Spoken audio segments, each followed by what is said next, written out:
नमस्कार, मी मीना तुम्हा सर्वांचं मनापासून स्वागत करते। आज आपण एकदम मार्केटसारखी खुसखुशीत अशी आपला दिवाळीचा पहिला पदार्थ शंकरपाळी बनवणार आहोत। त्यासाठी पातेल्यामध्ये मी 1 वाटी दूध घेतलेलं आहे आणि 1 वाटी साखर घेतलेली आहे। तर त्यातली पाऊण वाटी साखर मी दुधामध्ये घालून त्यामध्ये सुगंध येण्यासाठी चिमूटभर वेलची पावडर घालून घेतलेली आहे। आणि आता हे दूध आपल्याला साखर पूर्णपणे विरघळीपर्यंत मिक्स करत राहायचं आहे। तर आपली इथे साखर छानपैकी मिक्स झालेली आहे आणि विरघळलेली आहे। आता हे थंड होऊ देऊया। तर परातीमध्ये मी इथे 2 वाटी मैदा घेतलेला आहे। आता हे सगळं प्रमाण वाटीच्या प्रमाणामध्ये आहे।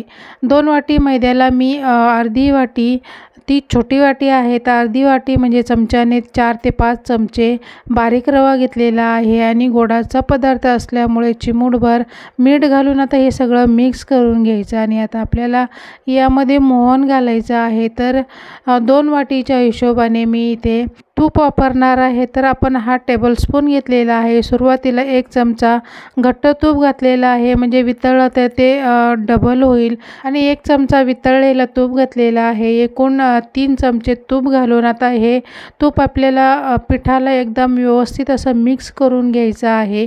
तर पिठाला आपलं तेवढं तूप कमी पडलं, त्यामुळे मी 1 चमचा तूप परत घेतलेला आहे। आणि आता हे तूप आपल्याला एकदम छानपैकी एकजीव पिठाला करून घ्यायचं आहे, म्हणजे पूर्ण पिठाला तूप लागलं पाहिजे। त्यामुळे एकदम खुसखुशीत आणि रव्यामुळे एकदम कुरकुरीत अशी आपली शंकरपाळी बनते।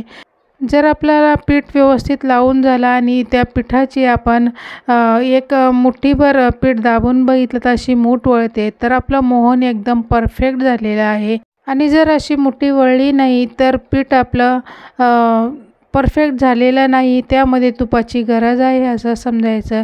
पण आपलं पीठ आता इथे छानपैकी परफेक्ट झालेलं आहे। आता आपण यामध्ये जे थंड करून घेतलेलं दूध आणि साखरेचं पाणी होतं ते थोडं थोडं करून पीठ आपण भिजवून घेऊया।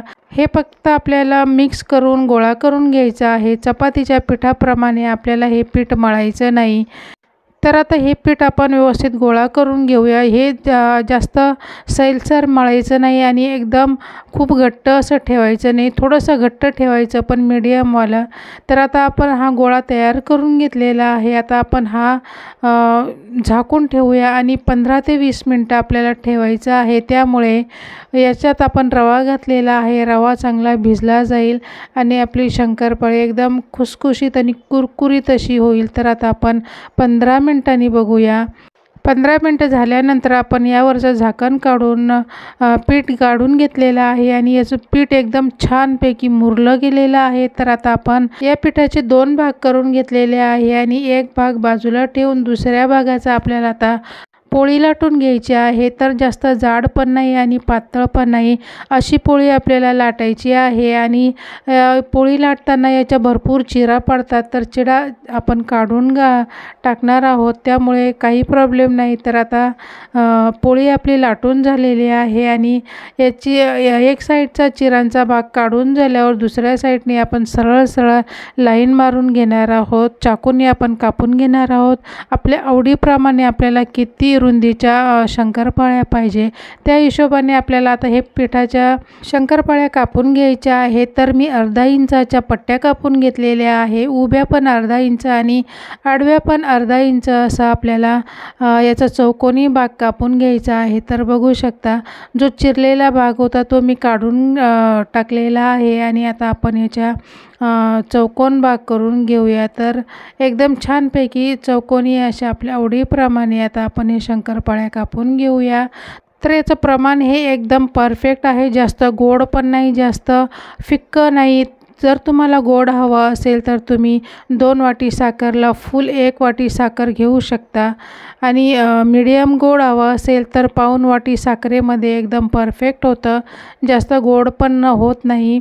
तर आता आपण ह्या शंकरपाळ्या कापून घेतलेल्या आहे आणि एक साईडला मी तेल गरम करायला ठेवलेलं आहे। तर आता ह्या शंकरपाळ्या कापून झाल्या तर आपण ह्या सगळ्या प्लेटमध्ये काढून घेऊया आणि याची तुम्हाला मी रुंदी दाखवते। बघू शकता किती मीडियम साईजच्या अशा आपण या शंकरपाळ्या बनवून घेतलेल्या आहे आणि जेव्हा या तळल्या जातील तर एकदम टम्म फुगल्या जातील। तर आता आपण ह्या सगळ्या ताटामध्ये काढून घेऊया आणि एक साईडला तेल गरम होत आहे। तर आता हे शंकरपाळ्या आपण प्लेटमध्ये काढून घेतलेले आहे। आता आपण ह्या तर प्लेटमध्ये शंकरपाळ्या सगळ्या काढून झालेल्या आहे आणि आता आपलं तेल पण मीडियम गरम आहेत आणि याचा आकार तुम्ही बघू शकता। तर मीडियम तेल गरम झालेलं आहे। आता आपण यामध्ये शंकरपाळ्या घालून घेऊया। तर आता एक एक करून आपण ह्या अर्ध्या शंकरपाळ्या यामध्ये घालून घेऊया। जास्त दाट पण घालायच्या नाही आणि एकदम कमी पण घालायच्या नाही। तर मी जेवढ्या बनवल्या होत्या त्यामधल्या अर्ध्या घालून घेतलेल्या आहे आणि खालची साईड आता याची थोडीशी तळल्यानंतर आपण ह्या पलटी करून घ्यायच्या आहे आणि अशा अलटी पलटी करून आपल्याला सगळीकडून छानपैकी मीडियम फ्लेमवर आपल्याला ह्या शंकरपाळ्या तळून घ्यायच्या आहे। तर आता बघू शकता छानपैकी कलर पण आलेला आहे आणि आपल्या शंकरपाळ्या किती फुगलेल्या आहे। तर एकदम खुसखुशीत अशा ह्या शंकरपाळ्या होतात। तर नक्की अशा पद्धतीने करून बघा। तर आता आपल्या ह्या चांगल्या तळून झालेल्या आहे आणि याचे बुडबुडे पण कमी झाले। तर आता आपण काढून घेऊया। तर बघू शकता छानपैकी ह्या तळून झालेल्या आहे आणि आता आपण ह्या सगळ्या काढून घेतलेल्या आहे। अशाच आपण ज्या बाकीच्या उरलेल्या शंकरपाळ्या होत्या त्या आपण यामध्ये तळून घेऊया आणि शंकरपाळ्या तळताना ह्या मीडियम फ्लेमवरच तळायच्या आहे, नाहीतर आपल्या शंकरपाळ्या करपल्या जातील। तर छानपैकी कलर पण आलेले आहे आणि एकदम खुसखुशीत अशा या शंकरपाळ्या झाल्या। तर नक्की अशा पद्धतीने करून बघा आणि सगळ्या शंकरपाळ्या आपल्या तळून झालेल्या आहे। तर एकदम मार्केटसारख्या दुकानात मिळतात तशाच बनवल्या आहे। तर नक्की अशा पद्धतीने करून बघा। थँक्यू।